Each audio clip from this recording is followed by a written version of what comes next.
The following is an encore presentation of Everything Everywhere Daily.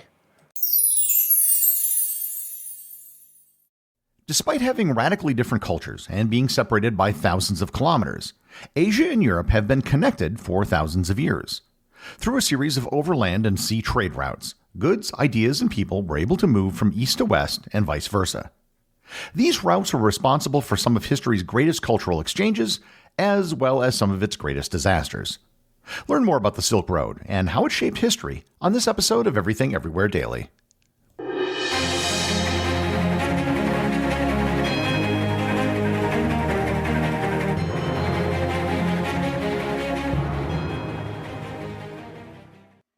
This episode is sponsored by Quince. Finding the perfect gift can be pretty overwhelming. This year, I found the perfect spot for timeless gifts made from premium materials. So you got to check out Quince. Quince lets you treat your loved ones and yourself to true quality at an affordable price. I got a cotton fisherman throw blanket from Quince, and I literally use it when I am writing many of the episodes for this podcast. I also have some Turkish cotton bath towels from Quince that I absolutely love.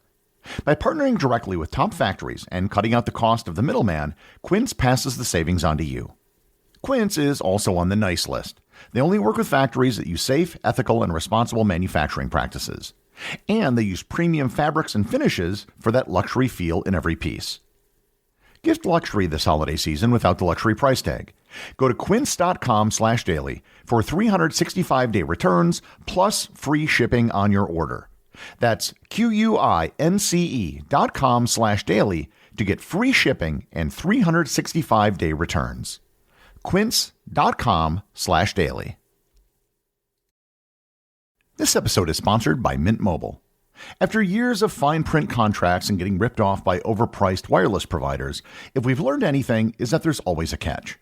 So when I heard that all Mint Mobile wireless plans are $15 a month when you purchase a 3-month plan, I thought, what's the catch? Well, there isn't one.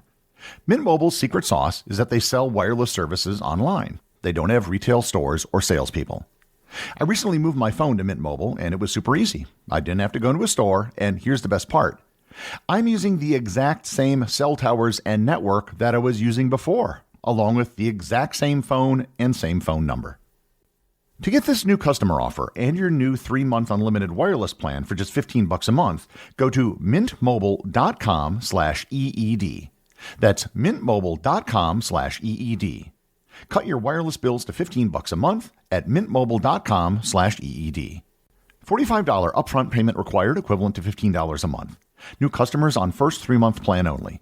Speed slower above 40 gigabits on unlimited plan. Additional tax, fees, and restrictions apply. See Mint Mobile for details.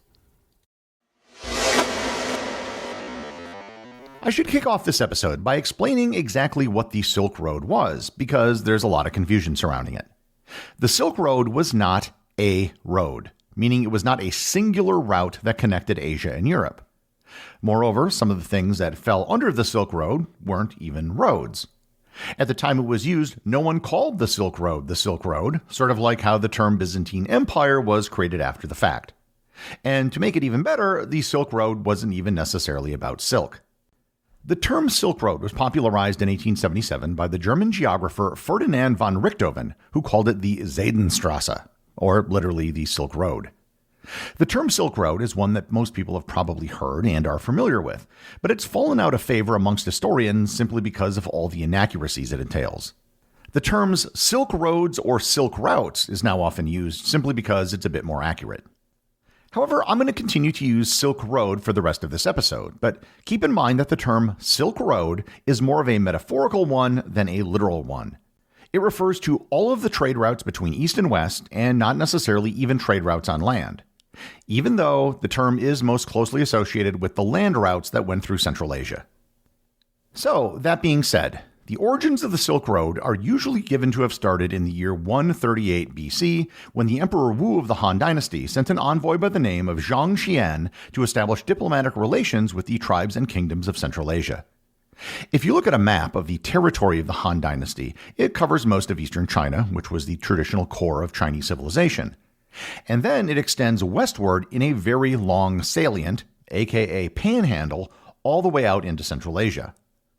While there was no single Silk Road, there were points where mountain passes or other geographical features often focused travelers. The Silk Road could also be considered more of a chain with multiple links than a singular road. When goods arrived from China and Central Asia, they would be bought and sold by merchants, who would then trade them with other merchants further to the west, who would in turn trade them with other merchants, and so on and so on. Most of the trade from China began in several inland cities, but primarily from the city of Xi'an, which used to be called Chang'an. This was where the broad plains of eastern China started to meet the foothills and mountains of western China. From there, it was a pretty straight shot, arching around the Tibetan Plateau until it reached the Taklamakan Desert, which is an enormous barren area in western China. The route split into a northern and southern route, each of which went around the impassable desert. From there, it would pass through the Wakhan Corridor in what is today Afghanistan. If you look at a map of modern Afghanistan, you'll notice a finger of land that extends to the east and has a tiny border with China. That is the Wakhan Corridor. The Wakhan Corridor was and is an important pass between the Pamir Mountains to the north and the Hindu Kush Mountains to the south. From there, the main routes extended through the modern-day countries of Tajikistan, Kyrgyzstan, Kazakhstan, Uzbekistan, and Turkmenistan. Once you get into Central Asia, you encounter several bodies of water in succession: the Aral Sea, the Caspian Sea, and the Black Sea. There were major routes that went south of these bodies and routes which went to the north. The southern routes went through Iran, with branches extending into the Caucasus to link up with the northern route. Palmyra in modern-day Syria is usually considered to be the end of the Silk Road to the south of the Black Sea, and from here it would be connected to Egypt and Constantinople, with routes going even further to places such as Venice. Several major cities today were located on what is considered part of the Silk Road, including the aforementioned Xi'an, Samarkand, Tashkent, Baghdad, Aleppo, and Damascus. While these routes through Central Asia were considered to be the heart of the land part of the Silk Road, there were also routes going south as well. Known today as the Tea-Horse Road, these went from southern China into what is today Myanmar and ended up in Bangladesh and the Indian state of West Bengal. From India, goods would then be distributed through trade networks in India and possibly loaded onto ships. Here I have to stress just how inefficient shipping material by land was. Even today, shipping pretty much anything by water is more efficient than shipping by land in terms of cost. To illustrate the point, during colonial America, it cost as much to ship a piece of furniture from London to Boston as it did to ship the same piece of furniture 40 miles overland from Boston. And that was in an era of larger sailing ships. There's just only so much you can put on the back of a camel or in a cart. Conditions along any of the Silk Road routes were dangerous, as you would be under constant threat from bandits. To protect themselves from bandits, traders would often group together in caravans, and they would stop for the evening in protected areas known as caravanserais. Caravanserais were the Silk Road equivalent of truck stops, where travelers could rest and where they could do business. The actual roads were often in horrible condition, as there was often no authority that was responsible for the roads, or worse, there were conflicting and warring states along the way.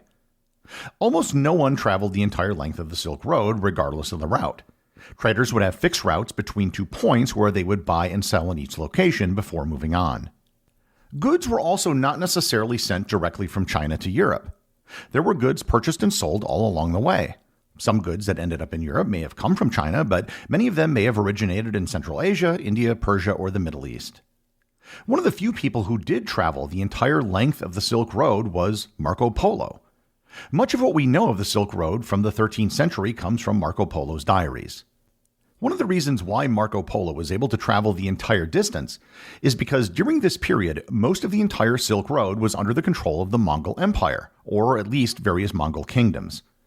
The Mongols provided the stability that resulted in the heyday of the Silk Road. A single government allowed for easier trade and for fewer bandits. It was very similar to how the Roman Empire facilitated trade during its peak. When Marco Polo took the Silk Road to China, it took him over 3 years of travel to get from Venice to the court of Kublai Khan. While he wasn't on the move constantly, it does illustrate just how slow the overland route was. While the overland routes received most of the attention, there were probably far more goods shipped via sea. The maritime Silk Road is pretty easy to grasp. It basically followed the coast of everything in Asia, from China through Southeast Asia and the Straits of Malacca, around India, and then finally to the Persian Gulf, the Red Sea, and down the east coast of Africa. Here, too, sailors would often travel not from China all the way to the Persian Gulf, but would rather stop at various ports to buy and sell goods. Chinese traders were common all throughout Southeast Asia, including many of the islands in the Malay and Indonesian archipelago. Gigantic Chinese treasure ships, the likes of which I discussed in my episode on Admiral Zheng He, actually were able to sail all the way from China to East Africa and back. Perhaps the greatest seafarers in the region were the Arabs, who sailed the waters of the Indian Ocean following the monsoon patterns. A trading trip might often take a full year in order to take full advantage of the seasonal winds. The goods transported on the Silk Road were many and varied. It wasn't just silk, even though that was the one product that probably received the most attention in Europe. In addition to silk, from the east came porcelain, tea, jade, precious stones, and copious amounts of spice. From the west were sent incense such as frankincense, glassware, silver, ivory, medical herbs, olive oil, wool, linen, and wine. All along both the land and maritime routes, in both directions, were shipped various grains, fruits, meats, and leather. It wasn't just goods that were transported either. Ideas were as well. Buddhism, Nestorian Christianity, and Islam were all spread through these trade networks. Books and manuscripts would often find their way to stops along the Silk Road. To illustrate the point, the city of Kochi, India, due to its fantastic port and the many traders who visited, was the home of the first Christian church in India, the first Islamic mosque in India, and the first Jewish synagogue in India. Technical innovations, many of which I've covered in previous episodes, such as paper and gunpowder, were all transmitted along the Silk Road by traders. People settled in these port cities and trading posts as well, spreading culture and cultural practices across different countries. Many of the things that the Silk Road spread weren't necessarily positive.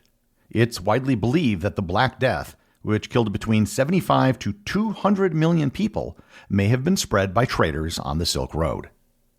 The end of the classical Silk Road period can be attributed to a couple of things. The first was the decline in the Mongol Empire, which once again made the overland trading route subject to a host of different rulers and increased banditry. The other thing was the rise of the Ottoman Empire. The Ottoman Empire grew until it was able to control the land routes in the north as well as all of the maritime routes in the south. Everything that came to Europe from the east now had to go through the Ottomans, who were able to block most trade or at least severely tax it. I'm often asked what's the most surprising thing that I've learned in the course of doing this podcast, and I would have to say it's this. The Ottoman control of trade from the east along all of the routes of the Silk Road was one of the most significant things in history that almost never gets mentioned. The reason why it's so important is that it was the event that ushered in the European age of exploration. The Europeans set out to find alternate trade routes because they didn't want to pay the high prices that the Ottomans demanded. A very direct line can be drawn from the Ottoman control of the Silk Road trade routes to the European colonization of the Americas. The Silk Road system of trade between the eastern and western parts of Eurasia was one of the most important developments in human history. The Silk Road changed all of the civilizations that it touched, and its effects can still be seen today in our technology, religion, and culture. The executive producer of Everything Everywhere Daily is Charles Daniel. The associate producers are Benji Long and Cameron Kieffer. I want to give a big shout out to everyone who supports the show over on Patreon, including the show's producers. Your support helps me put out a show every single day. And also, Patreon is currently the only place where Everything Everywhere Daily merchandise is available to the top tier of supporters. If you'd like to talk to other listeners of the show and members of the Completionist Club, you can join the Everything Everywhere Daily Facebook group or Discord server. Links to everything are in the show notes.